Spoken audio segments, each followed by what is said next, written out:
Etymotic has been around for quite some time now, and they are often credited for actually having essentially invented the in-ear type of headphones. A few months ago, I reviewed the ER2XR, and I was just so impressed with it that I decided I just had to check out the ER2SE as well. The ER2 series might be the newest lineup to Etymotic's portfolio, but these have been getting quite high praises as of late. In terms of the design, I'm just not going to spend any time talking about it because it's practically identical to all of Etymotic's ER series, and besides, we've got a fair amount to cover with respect to the sound quality here. Now, unfortunately, I cannot compare the sound signature of the ER2SE to any of Etymotic's ER3 or ER4 series at this time, but I think a lot of people would still be interested to know how it compares to its sibling, the XR. Judging entirely from their frequency response graphs, we can see that the only main difference between the SE and the XR is in the bass region, with the biggest difference being in the lowest sub-bass frequencies, a difference which then gradually becomes smaller as we move along the frequency spectrum.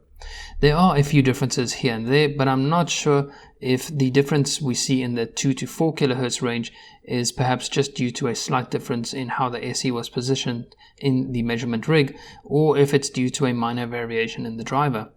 Anyways, I can't really say that this specific difference is something I could pinpoint whilst listening to the SE, but there does seem to be some differences in the signature that extends beyond just a difference in the bass level. If you check out the review on the XR version, then you'll know that I'm a big fan of it. As mentioned, the biggest difference between these two models lies in the bass frequencies, but there's another difference I've experienced which makes these seem more different than what their frequency response graphs would suggest. Perhaps it's due to the elevated sub-bass and more presence in the mid and upper bass, but the XR comes across smoother overall and slightly more forgiving than what the SE does. When directly comparing them, the XR seems to be overall more appropriate for casual listening, whereas the SE feels more forward in the vocals. And whilst the sub-bass is there, it's obviously not as engaging as on the XR model. So overall, which would I pick if I could only have one? Honestly, that's actually a really difficult question to answer.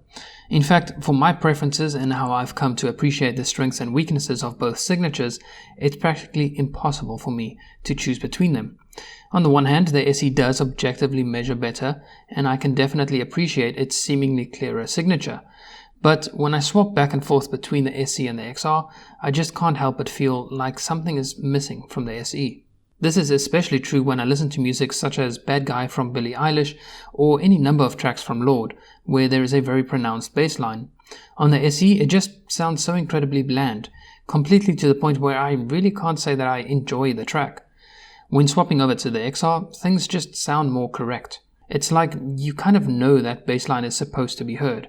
It's part of the track, rather than just something to be vaguely heard in the background. It's that engagement and the slightly added warmth to the overall signature which just makes me enjoy music more when I listen to it with the XR. However, what really made me fall head over heels for the ER2SE is when I add in the iFi iTube 2 into the playback chain.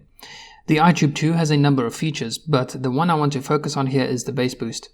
Here we've got a choice of either a 6 dB or a 24 dB bump at 20 Hz, and I found that the 6 dB bump is just absolutely perfect for the ER2SE. It brings the bass up to a level which isn't as pronounced as it is on the XR, and at the same time it also doesn't bleed quite as much into the mids and the upper bass frequencies. What this gives me is a signature which is essentially like that of the XR, but with the added benefit of just having an overall clearer presentation. And this is why I really couldn't pick which one of these I'd want to keep personally, because the SE, when matched with my desktop system, just offers such a great sound for when I'm at home and I can really sit back and take in all the details, whereas the XR just works great for on the go. I think for most people though, the XR would offer the more enjoyable signature and would be the more versatile of the two variants. Something else that needs a brief mention would be the new dual flange tips that came with the ER2SE. The short and sweet of it is that they seem to make the ER2SE sound a bit clearer, and I found them more comfortable than the triple flange tips. If you want to find out a bit more detail about this, then head on over to the full written review, which will be linked in the description. Finally, there is the value, of which the ER2 series packs a ton.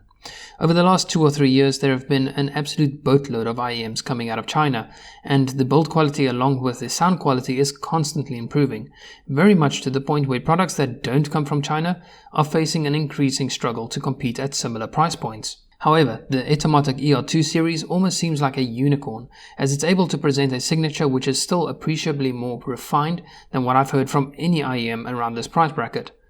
The great thing is that the ER2 is affordable enough that you could, if you wanted to, own both the SE and the XR models, and that would comfortably cover you with a set for enjoying music more casually and on the go, as well as when you require accuracy to really dig into the details of your favorite music or whatever other audio project you are working on.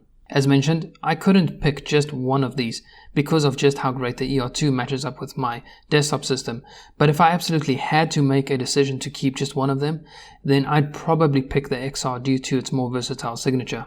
So that's it for this quick review on the ER2SE. Thank you so much for watching. If you've liked this video, hit that like button. If you didn't like it, hit that dislike button twice. That's all from me for now, and I'll catch you in the next one. Cheers.